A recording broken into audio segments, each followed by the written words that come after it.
E nessa noite aqui estamos para celebrar o nascimento de Cristo Jesus. E eu quero trazer uma palavra à igreja, uma palavra bíblica, nesse texto de Isaías capítulo 9, e os versículos 6 e 7. Isaías 9, 6 e 7. O título dessa mensagem, dessa pregação é A Promessa que se Cumpriu em Cristo. A promessa que se cumpriu em Cristo. Isaías 9, 6 e 7. Tem um material que os irmãos, pelo menos os tópicos dessa palavra, poderão ir acompanhando à medida que nós vamos fazendo a exposição. Porque um menino nos nasceu, um filho nos foi dado, e o governo está sobre os seus ombros. E ele será chamado Maravilhoso Conselheiro, Deus Poderoso, Pai Eterno, Príncipe da Paz. Ele estenderá o seu domínio e haverá paz sem fim sobre o trono de Davi e sobre o seu reino. E estabelecido e mantido com justiça e retidão, desde agora e para sempre. O zelo do Senhor dos Exércitos fará isso. Amém. Irmãos, o texto do profeta Isaías aponta para uma promessa messiânica. Promessa que Isaías estava aqui proferindo cerca de 600 anos antes do nascimento de Cristo. Porque desde lá do Éden, lá no livro de Gênesis, a promessa de que nasceria um que esmagaria, usando uma linguagem metafórica, a cabeça da serpente, e esse seria então descendente da mulher, ela veio permeando essa promessa durante toda a Escritura no Antigo Testamento. Os profetas, como Isaías, apontavam para Cristo. Talvez não tendo uma dimensão completa daquele que viria, de quem era esse que eles falavam. Mas certamente era uma promessa que, de fato, era dada ao povo, à humanidade, não apenas ao povo de Israel, porque lá no Éden não se tinha, era a humanidade ali, e nós percebemos então esse cumprimento em Cristo Jesus. Em meio a um contexto de trevas, o profeta anuncia uma luz que haveria de brilhar sobre a terra. Era um contexto de trevas, era um contexto onde a situação no tempo do profeta era de caos.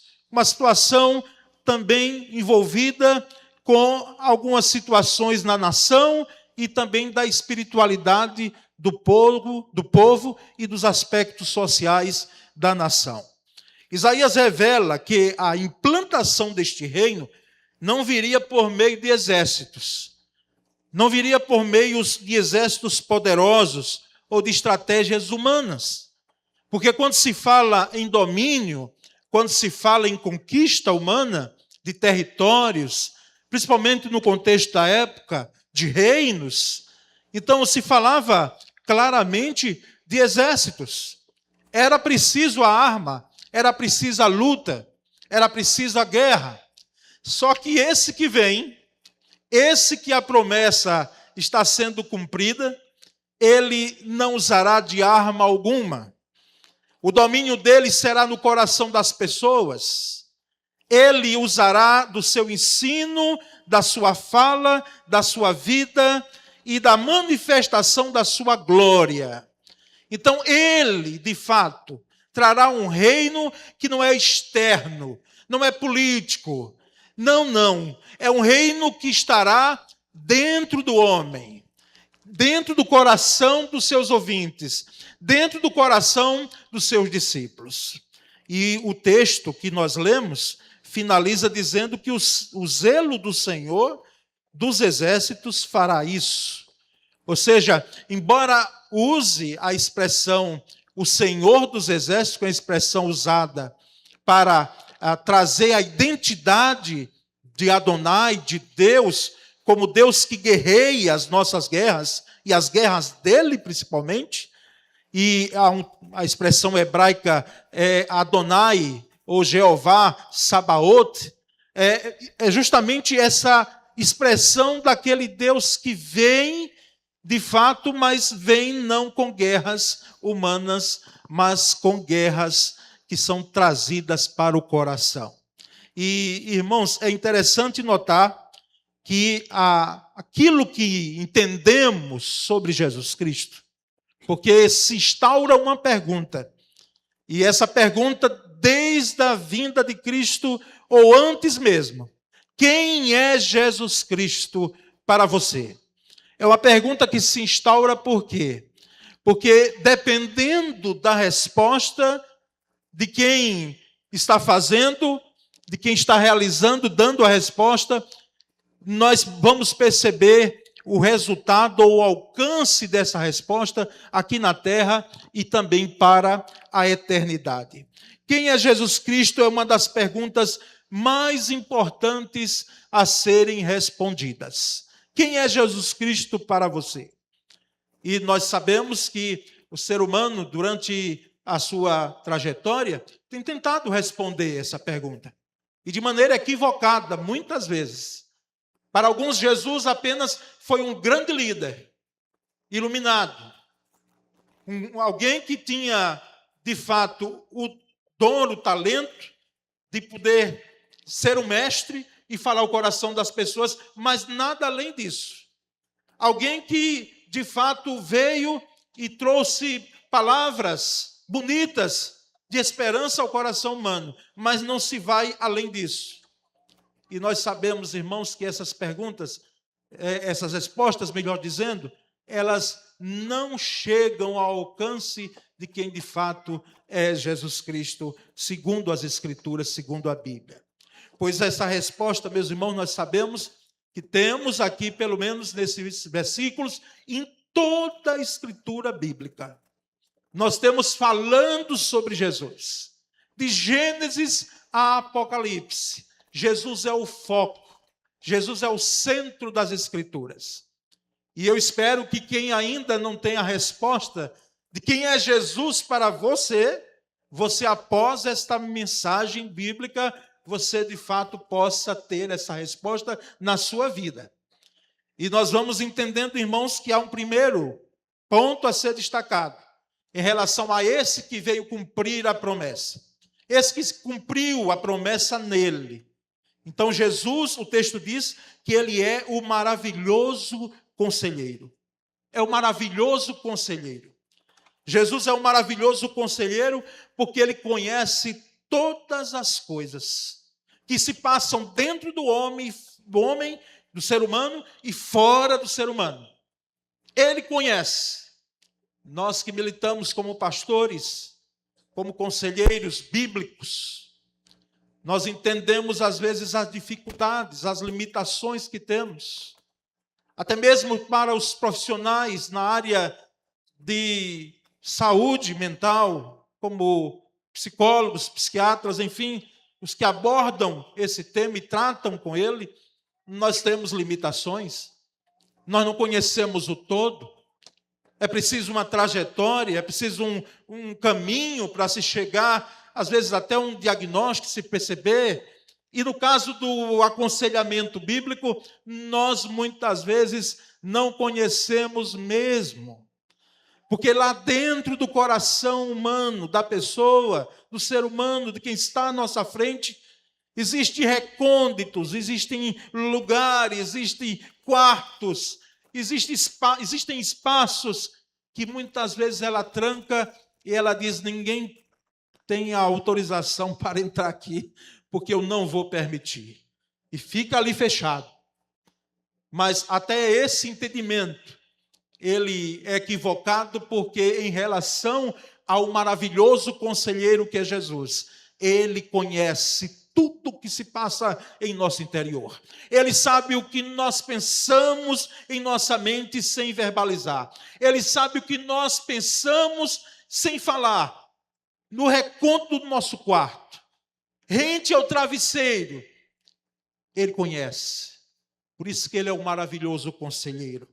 Ele não apenas aponta a verdade, mas ele é a verdade. Ele não apenas diz o caminho, mas ele é o caminho. Ele não somente traz consolo, mas Ele é a paz, Ele é a expressão viva do consolo. É Ele quem consola e é Ele o consolo, em especial, de uma vida atribulada. Ele não somente anima os desanimados, esse maravilhoso conselheiro, mas Ele é a esperança para os desanimados.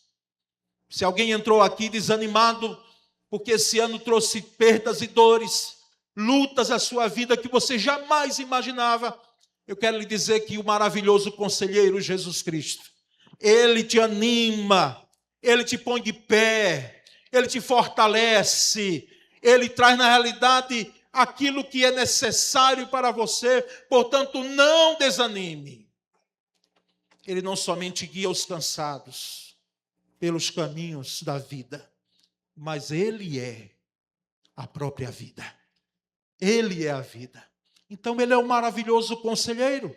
Esse é o primeiro aspecto desse que veio cumprir a promessa, desse Jesus, desse que nasceu de Maria, desse que, cheio de graça e verdade, como falamos domingo passado, Ele veio trazendo a expressão viva de quem é Deus, cheio de graça e de verdade. É o maravilhoso conselheiro. Mas também Jesus, Ele é apresentado no texto que lemos como o Deus forte. Jesus é o Deus forte.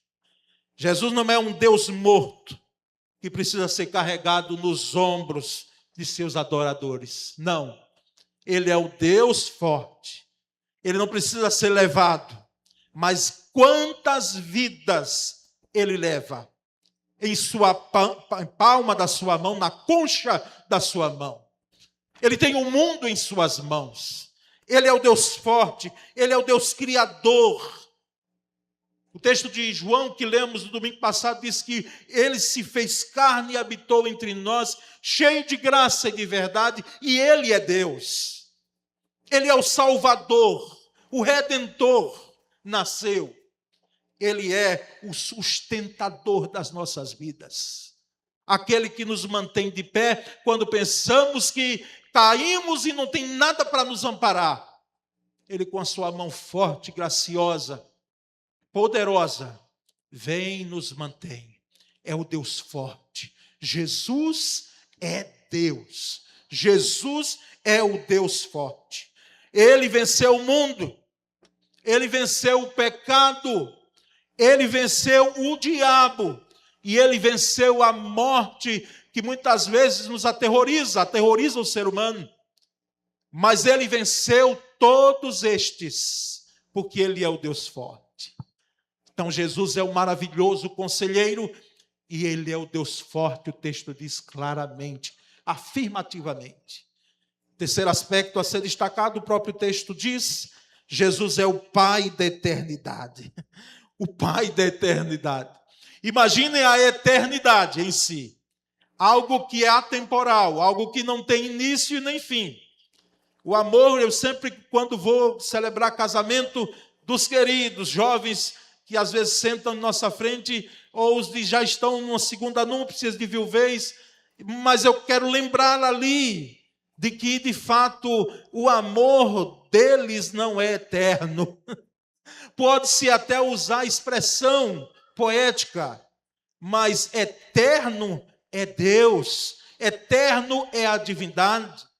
O amor humano e o amor conjugal precisa estar dentro dos princípios de que até a morte os separe, para sempre. Mas a eternidade, imagine algo que não tem começo nem fim, algo que é autoexistente. Agora, a eternidade é isso. Agora imagine o Pai da eternidade. Existe alguém que gerou a eternidade, e esse é o Cristo.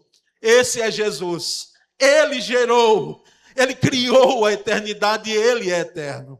Então Jesus é o alfa e o ômega, o princípio e o fim. O começo, o alfa, a primeira letra do alfabeto grego, e o ômega, a última letra, ou seja, Ele abrange tudo, Ele é eterno. Ele não é tudo, como existe uma certa teologia panteísta, não é? Que quer dizer que Deus é tudo, não.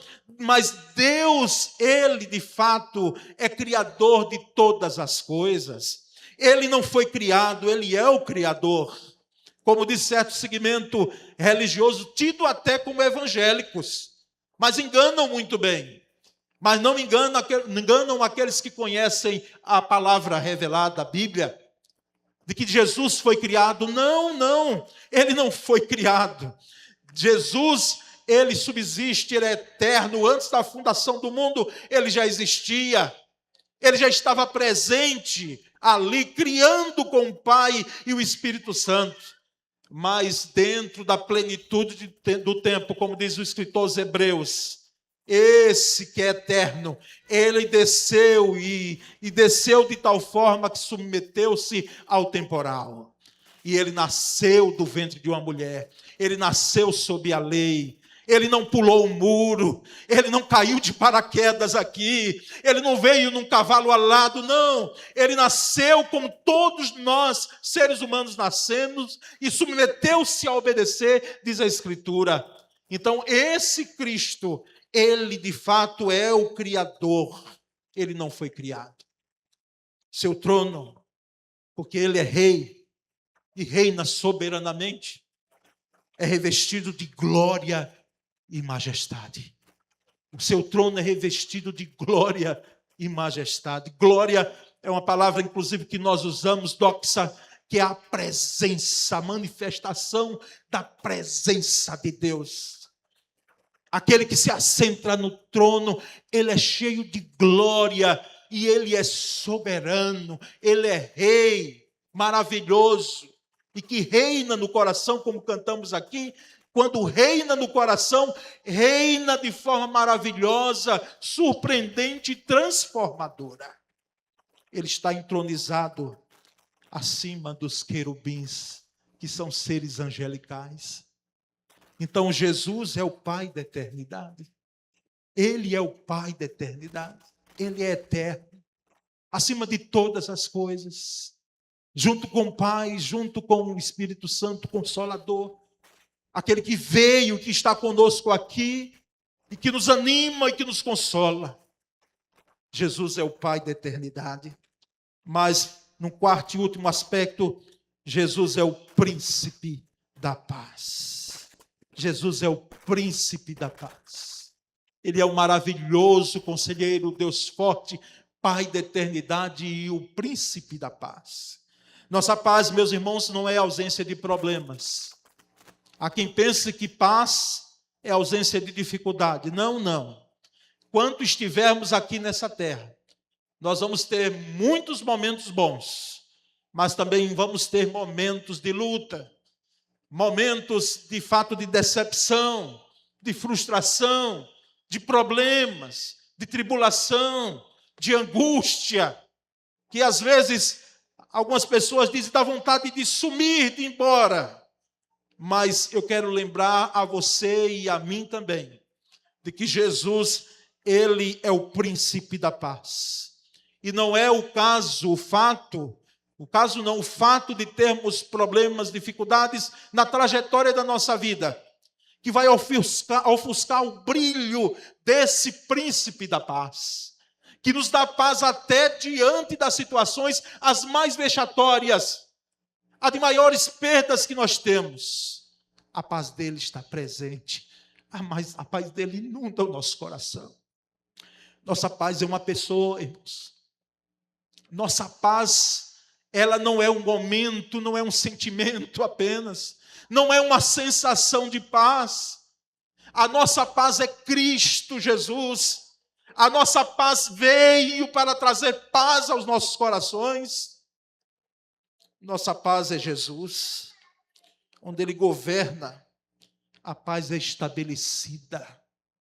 Onde Jesus governa, se existe uma vida onde Jesus reina nela, a paz é estabelecida. Você pode me perguntar, pastor, e as chateações que eu tenho? E às vezes, os sentimentos de raiva que brotam no meu coração. Não, você é ser humano, feito de carne e osso como eu.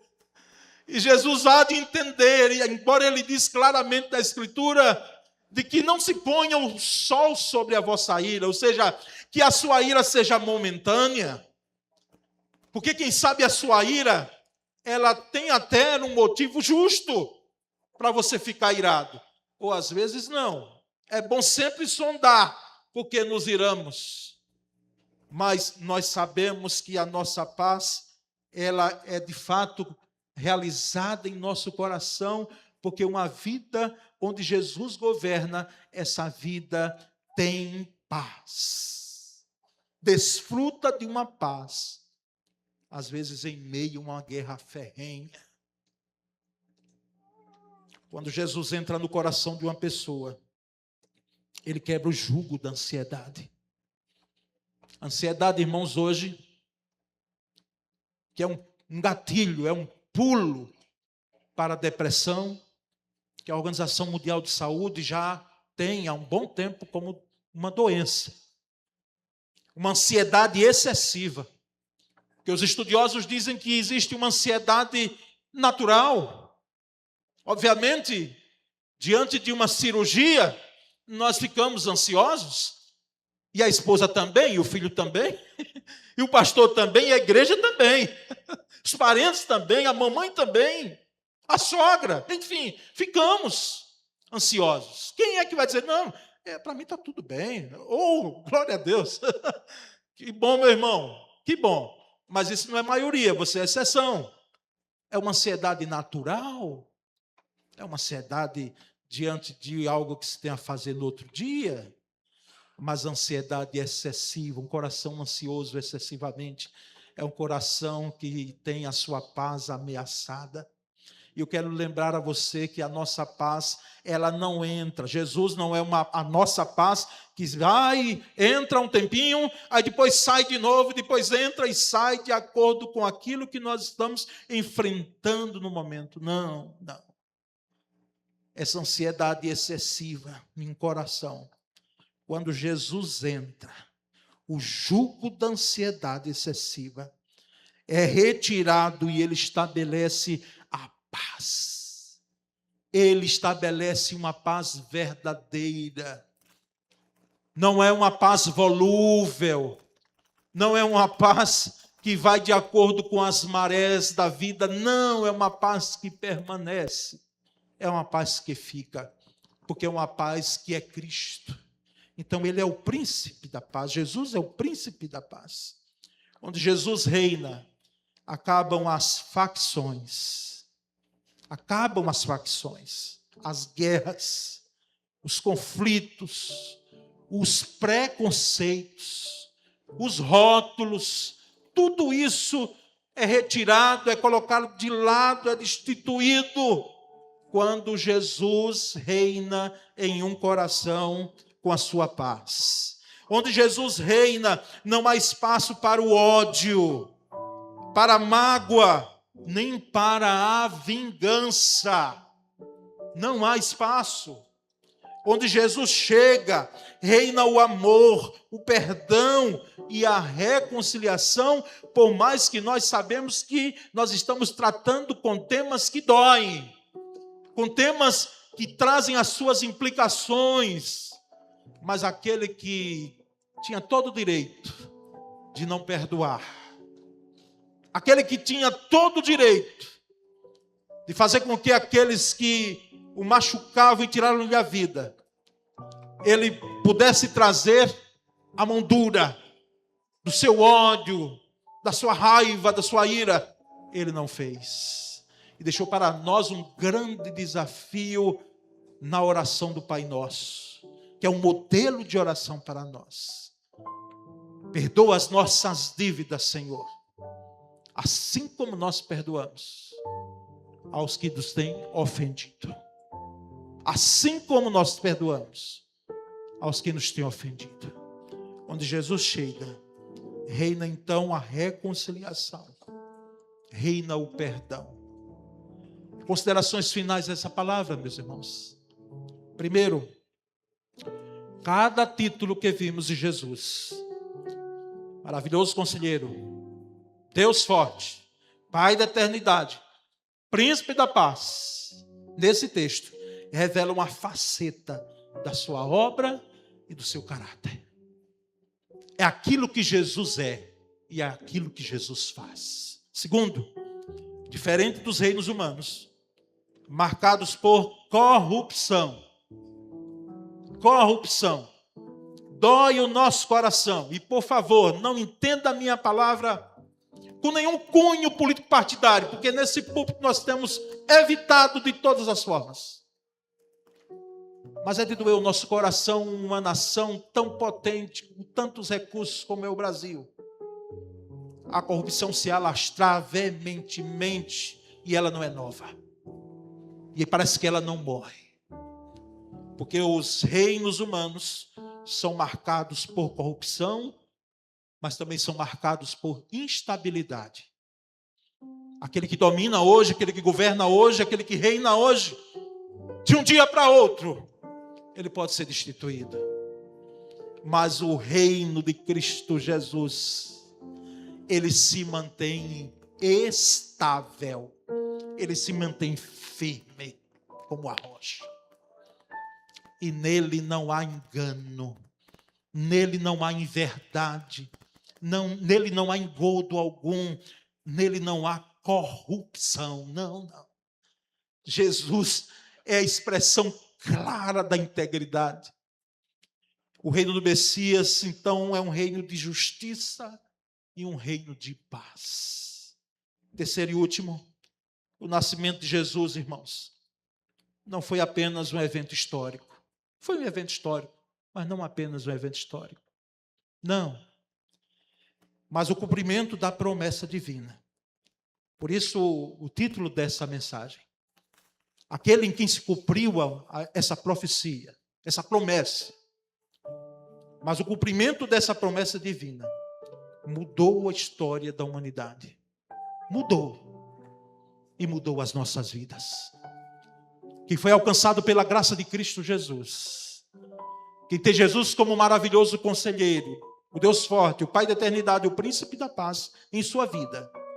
Tem a sua vida transformada, mudada. Não é um santarrão. Não é alguém que vive fora da realidade. Não. Mas é alguém que reconhece a quem serve. É alguém que, de fato, que reconhece a quem cultua. É alguém, o discípulo de Cristo, reconhece claramente quem é aquele que leva nos braços seguro a sua vida quando ele está caído.